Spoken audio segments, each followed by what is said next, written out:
الحمد لله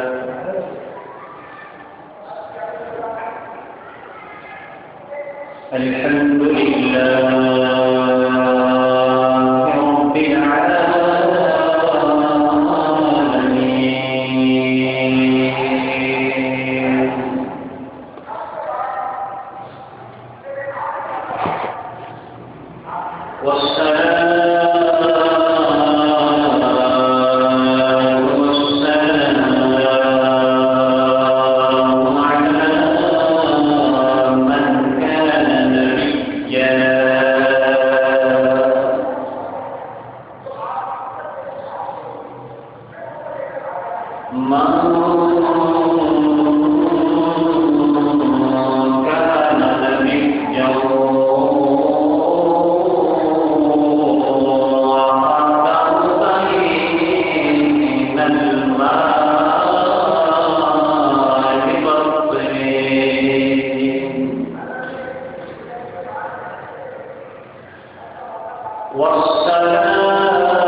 يا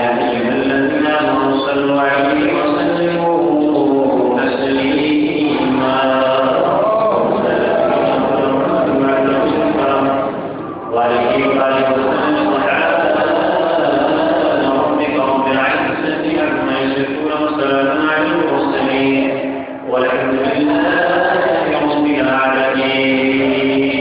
اللہ تبارک و تعالیٰ کے حسنہ کے بعد درود و سلام حضور پرمخ شاہ گور مشہور شریعت مالک السماء باعث تخلیق کائنات جامع کائنات بلکہ جامع کائنات احمد مصطفیٰ محمد مصطفیٰ صلی اللہ تعالی علیہ وسلم کتاب عالیہ پر درود و سلام پیش کرنے کے بعد اللہ تبارک و تعالیٰ کا شکر ہے، اس کا فضل عظیم ہے، اس کا احسان عظیم ہے ہم پر، جس نے ہمیں پھر مرتبہ جمعۃ المبارک عطا فرمایا اور ہم سب اللہ کی توفیق سے نماز جماعت کرنے کے لیے، اس کی بارگاہ میں سجدہ ہونے کے لیے اس کی بارگاہ میں آ گئے. اللہ پاک ہم سب کی حاضری کو اپنی بارگاہ میں فرمائے. پچھلے جمعۃ المبارک سے ہمارا موضوع چل رہا تھا، بات یہاں تک پہنچی تھی کہ اللہ پاک نے فرمایا لوگوں جان لو کے بعد کہ میرے ساتھ تعلق کے حوالے سے اور میرے رسول کے تعلق کے حوالے سے اور دین کے تعلق کے حوالے سے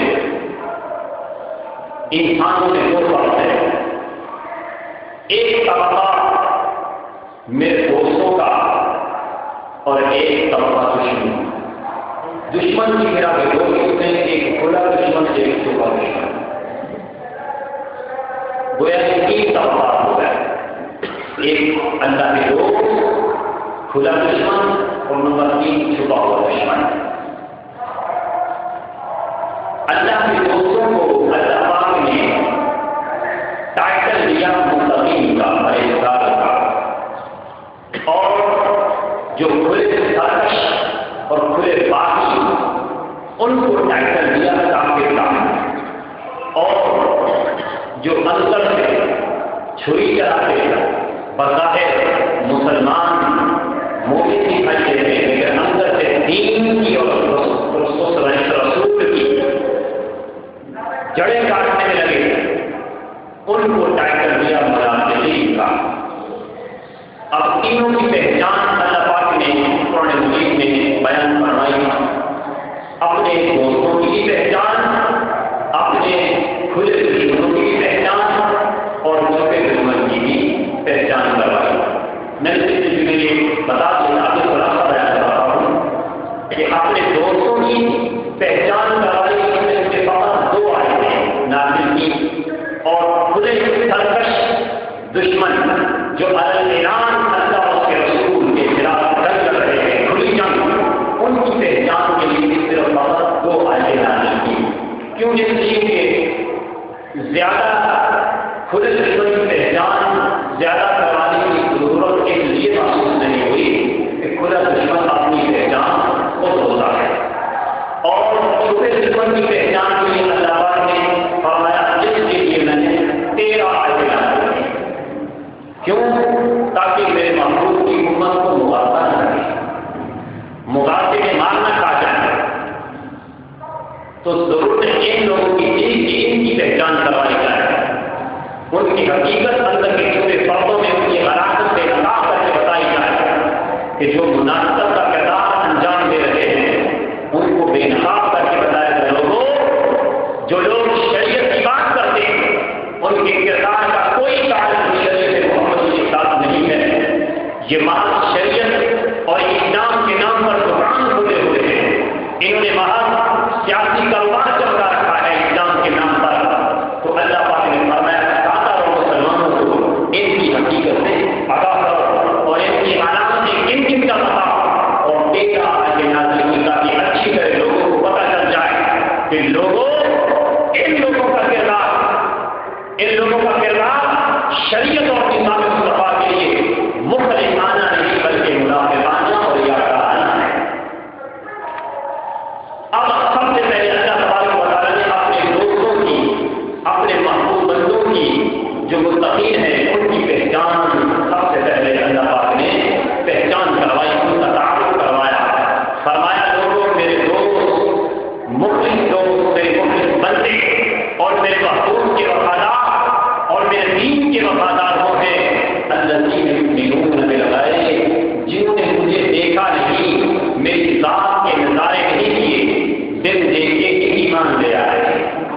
کہ ہاں خدا کا واجب الوجود ہے۔ اب سوال پیدا ہوتا ہے بھائی تعالیٰ دن دیکھے کیسے ایمان لے آئے، کیسے مان لیں؟ آخر ماننے کے لیے کوئی سب کو تو سامنے ہوگا نا، یوں ہی کیسے مان لیں؟ فرمایا یؤمنون بالغیب، میں چھپا ہوا ہوں، میرا محبوب ظاہر ہے نا، غیب میں ہوں، میرا محبوب ظاہر ہے نا، بس میرے محبوب کو دیکھیں اور مجھے مان لیں، میرے محبوب سے سنیں، جو جو میرا محبوب فرماتا جائے وہ دکھائی دے یا نہ دے، سمجھ میں بات آئے یا نہ آئے، تصور میں آئے یا نہ آئے، تخیل میں آئے یا نہ آئے، عقل کے پیمانوں پر وہ بات پوری اترے یا نہ اترے، میرے محبوب سے سنتے جاؤ اور مان کر میری کاروائی سجدہ ریز ہوتے چلے جاؤ۔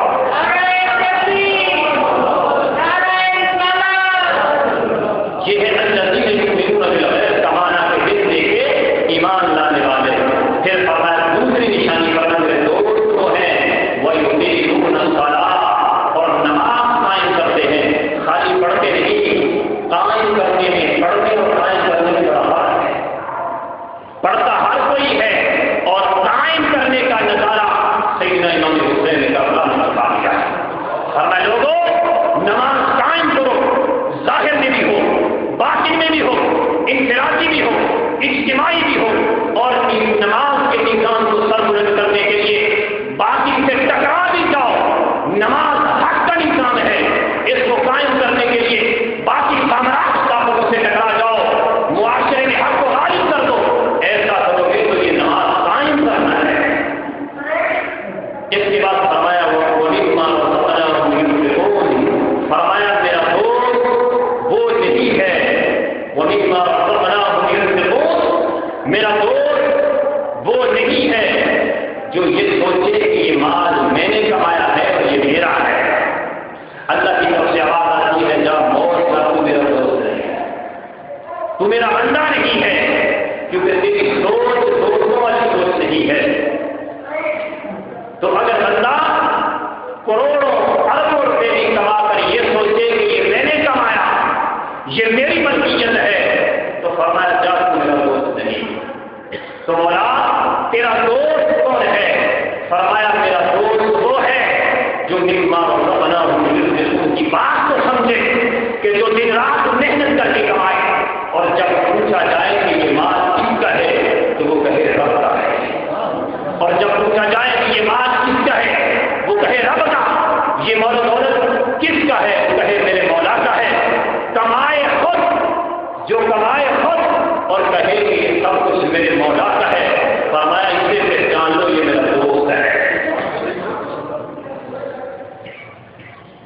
تو گویا وہ سرمایہ دار جو مال و دولت پر مستحکم کر رہے ہیں اور اس معاشرے کے غریبوں کا خون چوس رہے ہیں، وہ جاگیردار، وہ لٹیرے جنہوں نے پوری قوم کے اندر ایک لوٹ مار مچا رکھی ہے، حرام ذرائع سے، ناجائز دنگوں سے، منشیات کے ذریعے، رشوت کے ذریعے، سیاسی بدیانتی کے ذریعے اور پولیٹیکل کرپشن کے ذریعے جو کما کما کر قارون بنتے جا رہے ہیں اور کما کما کر فرعون بنتے جا رہے ہیں، اور کہتے ہم نے اپنی محنت سے کمایا، یہ ہمارا ہے، ہمارے باپ دادا کی وراثت ہے۔ اللہ پاک ایسے لوگوں کو پکار کر فرما رہا ہے جاؤ تم فرعون کے زمرے میں کھڑے ہو جاؤ، تم قارون کے کھاتے میں جاؤ، میرے بندے تو وہ ہیں، میرے دوست وہ ہیں جن کے پاس خواہ کروڑ ہو، خواہ لاکھ ہو، خواہ ہزار ہو، خواہ کھانے کا ایک لقمہ ہو، ان سے پوچھا جائے بولو کس کا ہے وہ کہتے ہیں سب مولا کا ہے۔ ان سے پوچھا جائے یہ کس کا ہے وہ کہتے ہیں رب کا ہے۔ انہیں کہا جائے کیا اللہ کی رضا پر دو گے وہ کہیں گے یہ مال کیا چیز ہے، جان بھی لٹا دیں گے۔ تو جس بندے کی سوچ کا انداز یہ ہو، فرمایا پہچان لو یہ ہمارے دوست ہیں۔ لوگوں آؤ سیدنا صدیق اکبر رضی اللہ تعالی عنہ کی اسوہ حسنہ کو سمجھنے کی کوشش کرو۔ جب تاجدار کائنات اللہ کے دین کے لیے، مجاہدین کے لشکر اسلام کی خدمت کے لیے اعلان فرماتے ہیں، سیدنا صدیق اکبر گھر گئے، سب کچھ گھر کا مال اکٹھا کر کے حضور کے قدموں پر لٹا دیتے ہیں۔ میرے مصطفیٰ پوچھتے ہیں یا ابا بکر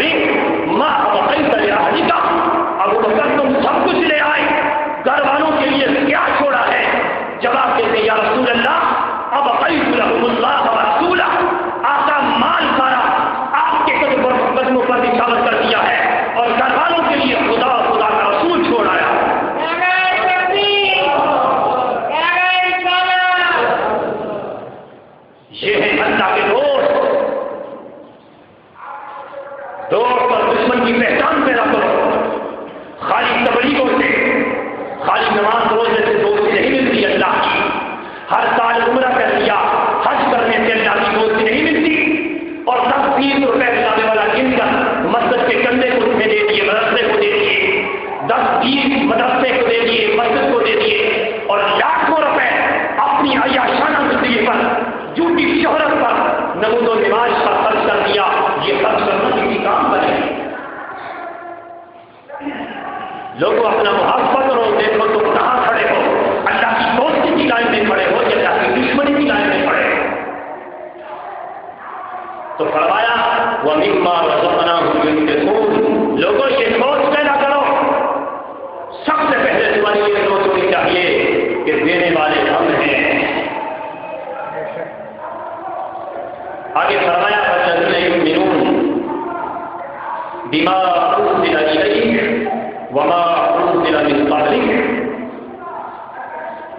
ہمارے دوست ہو ہیں، ہمارے بندے ہو ہیں اے محبوب صلی اللہ علیہ وسلم، جو آپ پر نازل کیا گیا اس پر بھی ایمان رکھتے ہیں، اور جو تم سے پہلے اترا، پہلے انبیاء پر نازل کیا گیا ان پر بھی ایمان لاتے ہیں اور آخرت پر یقین رکھتے ہیں. اب یہاں پر ایک بات قابل توجہ ہے. باری تعالیٰ حضور علیہ السلام تو سب سے بعد میں آئے اور پہلے انبیاء پہلے آئے، تو جو پہلے آئے ان کا ذکر عام طور پر پہلے ہوتا ہے، جو بعد میں آئے ان کا ذکر بعد میں ہوتا ہے.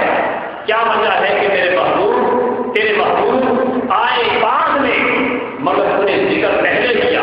یؤمنون بما انزل الیک، محبوب جو تم پر نازل کیا گیا اس پر ایمان لاتے ہیں، وما انزل من قبلک، اور جو تم سے پہلے نازل کیا گیا انبیاء پر ان پر بھی ایمان لاتے ہیں. وہ میرے دوست ہیں.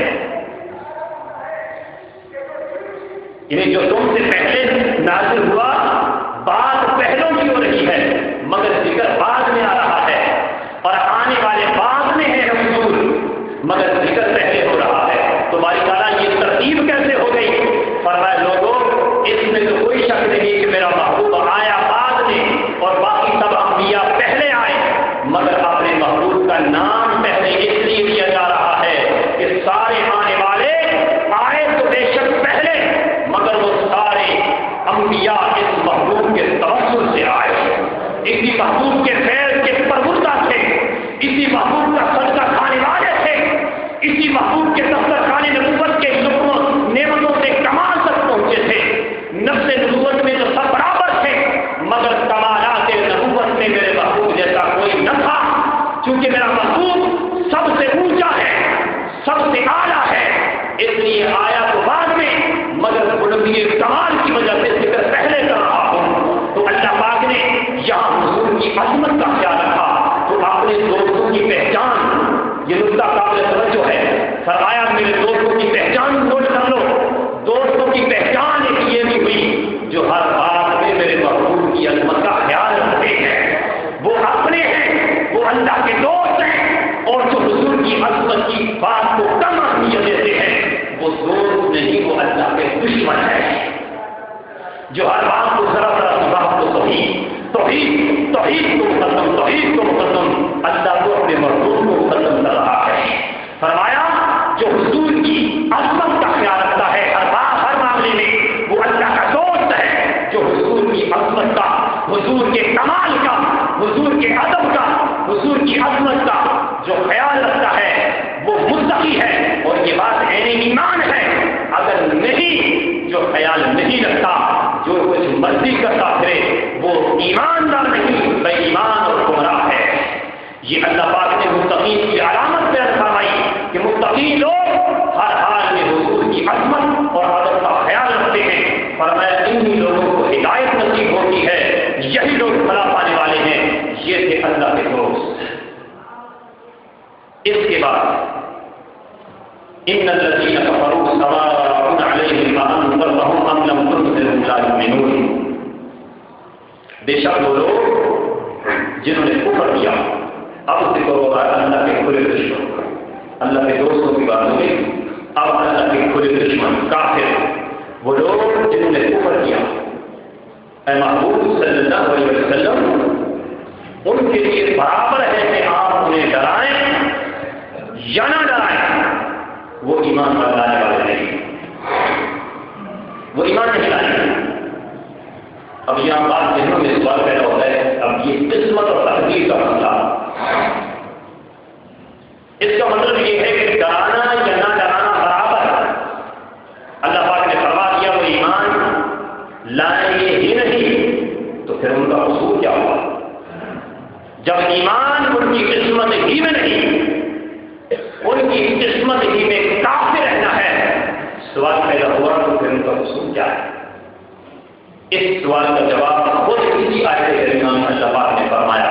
اللہ پاک نے فرمایا وہ لوگ ان الذین کفروا، وہ لوگ کہ اب یہاں پر اللہ پاک نے یہ نہیں فرمایا اس آیت میں کہ وہ لوگ کہ ان کا کفر مقدر بنا دیا گیا، یہ نہیں فرمایا ان الذین کفروا وہ لوگ جنہوں نے کفر کیا،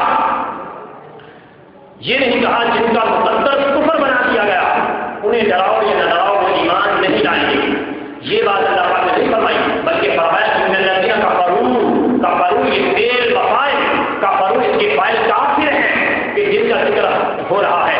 فرمایا ان الذین کفروا بے شک وہ لوگ جنہوں نے خود کفر کیا. اب چونکہ کفر ان کا اپنا ذاتی فعل ہے، ان کا اپنا عمل ہے، اب اس عمل کے نتیجے میں جس بدبختی کو وہ خود پہنچے ہیں اس کی ذمہ داری وہ خود ہے، ہم نہیں ہیں. یہ مت سمجھو کہ یہ فیصلہ ہم نے ان پر مسلط کیا، نہیں، بلکہ ان الذین کفروا وہ اپنے کفر کے باعث بدبختی کی انتہا کو جا پہنچے. وہ اتنے کھلے سرکش ہو گئے، اللہ کے اتنے نافرمان ہو گئے تھے، اللہ کے اس قدر منکر ہو گئے تھے، اللہ کے احکامات کے اتنے باغی ہو گئے تھے کہ انکار کرتے کرتے، کفر کرتے کرتے، سرکشی کرتے کرتے، بغاوت کرتے کرتے وہ بدبختی اور محرومی کی اس حد تک جا پہنچے. انہوں نے اپنے آپ کو گمراہی کے گڑے میں اس طرح ڈال لیا، اس طرح گرا لیا. اے محروم، اب ان بدبختوں کو ڈرانا اور نہ ڈرانا برابر ہو گیا، مگر اس انجام کو وہ اپنے کفر کے باعث خود پہنچے، ہم نے کچھ نہیں کیا. اب اس کی مثال دے کر بات سمجھا رہتا ہوں، آپ کی بات سمجھ میں آ جائے. ایک مریض وہ ڈاکٹر کے پاس گیا علاج کے لیے، ڈاکٹر نے نسخہ دیا اور ساتھ ہی کچھ پرہیز بتا دیا، بد پرہیزی سے منع کیا کہ یہ نسخہ ہے، اس پر عمل کرنا، یہ پرہیز ہے، یہ چیزیں نہ کھانا، ان چیزوں سے بچنا. اگر تم نے یہ چیزیں کھائیں اور جو چیزیں میں نے پرہیز کے لیے بتائیں، اگر تم نے پرہیز کی مخالفت کی تو تمہارا مرض بڑھ کر اس حد تک پہنچ جائے گا کہ پھر بے شک ساری زندگی دوائی کھانا یا نہ کھانا پھر آرام نہیں. ڈاکٹر کا نسخہ لے کر وہ مریض گھر آ گیا، اس نے نسخہ اٹھا کر پھینک دیا، نسخے کے مطابق اپنا علاج نہ کیا. جن جن چیزوں سے وہ عالم نے ڈاکٹر نے منع کیا تھا وہی چیزیں کرنے لگا، اور جو جو چیزیں اس نے کرنے کو کہی تھی وہ نہ کرنے لگا. ڈٹ کر اس نے مخالفت کی، بد پرہیزی کی اور ڈٹ کر ڈاکٹر کی مخالفت کی. مرض بڑھتا بڑھتا اس انتہا تک جا پہنچا کہ قریب المرگ ہو گیا. اب اس نے دوائی کھانا چاہیے، اب دوائی کھائے گا تو آرام نہیں آئے گا. تو فرمایا بتاؤ قصور کس کا ہوا، ڈاکٹر کا یا مریض کا؟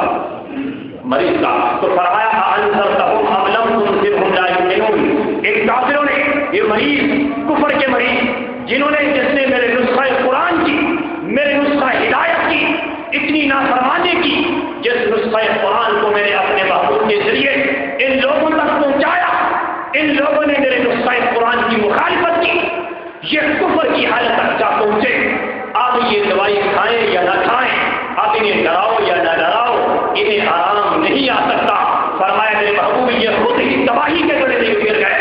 اب انہیں ڈراؤ یا نہ ڈراؤ، اب یہ تباہی سے بچ نہیں سکتے. تو اب بتاؤ قصور کس کا ہوا، اللہ کا یا کافر کا؟ تو فرمایا میرے محبوب یہ سرکش لوگ،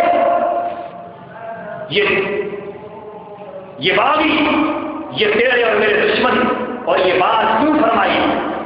یہ ایمان نہیں لائیں گے فرمایا ختم اللہ علی قلوبہم وعلی سمعہم، اللہ نے ان لوگوں کے دلوں پر مہر لگا دی، وعلی سمعہم، ان کے کانوں پر مہر لگا دی، اب ان کے دل حق بات سننے کے قابل نہیں رہے، ان کے دل اتنے سیاہ ہو چکے اور نافرمانی کے سبب اتنا تباہ ہو چکے کہ اب حق سمجھنے کے قابل نہیں رہے، ان کے کان حق سننے کے قابل نہیں رہے، وعلی ابصارہم غشاوہ، ان کی آنکھوں پر پردہ پڑ گیا، ان کی آنکھیں حق دیکھنے کے قابل نہیں رہی، اگر حق کھلا ہو تاکہ یہ حق کو نہ دیکھ سکتے ہیں نہ پہچان سکتے ہیں، ان لوگوں کے لیے دردناک عذاب ہے۔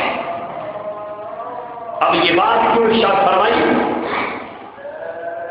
یہ گویا کہ محبوب علیہ السلام کو دلاسا دیا رہا ہے کہ محبوب آپ تبلیغ کریں، دن رات آپ کا کام ہے تبلیغ کرنا، ان کو ڈرانا، یہ بات ان کی ارشاد فرمائی تاکہ محبوب کے دل پر بوجھ نہ ہو، محبوب رنجیدہ نہ ہو کہ اے میرے محبوب ہم یہ بات اس لیے فرما رہے ہیں کہ کہیں تو یہ نہ سوچے کہ میں تو سارا سارا دن شہر مکہ کی گلی میں جا کر انہیں ہدایت کے پیغام سناتا ہوں، مگر پھر بھی یہ پتھر مارتے ہیں، طائف کے بتاؤ میں جا کر میں انہیں تباہی سے بچانے کے لیے اللہ کے پیغام ہدایت کو شام سناتا ہوں، مگر پھر بھی یہ پتھر مارتے ہیں، پھر بھی گالیاں دیتے ہیں، پھر بھی تانے دیتے ہیں، اتنی دشمنی، اتنی عداوت۔ اے میرے محبوب کہیں ان سرکشوں اور باغیوں کا حال دیکھ کر تیرے پیارے پیارے دل پر بوجھ نہ آ جائے اور کہیں تو یہ نہ سمجھ لے کہ کہیں میرے زبان کی تاثیر تو کم نہیں ہو گئی۔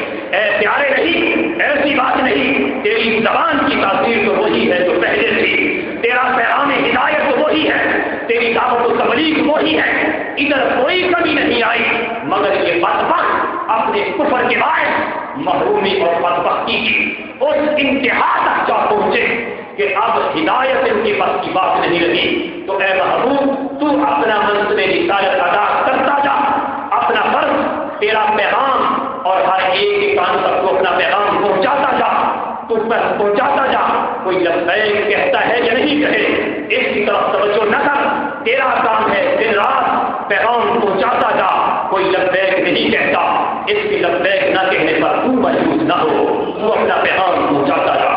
یہ تھے اللہ کے کھلے دشمن، سرکش دشمن۔ اس کے بعد فرمایا وَمِنَ النَّاسِ مَن يَقُولُ آمَنَّا، لوگوں میں سے کچھ لوگ وہ بھی ہیں جو یہ دعویٰ کرتے ہیں کہ ہم ایمان لانے والے ہیں اللہ پر، یوم آخر پر۔ اللہ گواہی دے رہا ہے کہ یہ مومن نہیں ہے، یہاں سے چھپے ہوئے دشمنوں کا بیان نہیں ہو رہا ہے، اور اللہ تبارک و تعالیٰ نے ان چھپے ہوئے دشمنوں کو اپنے اور اپنے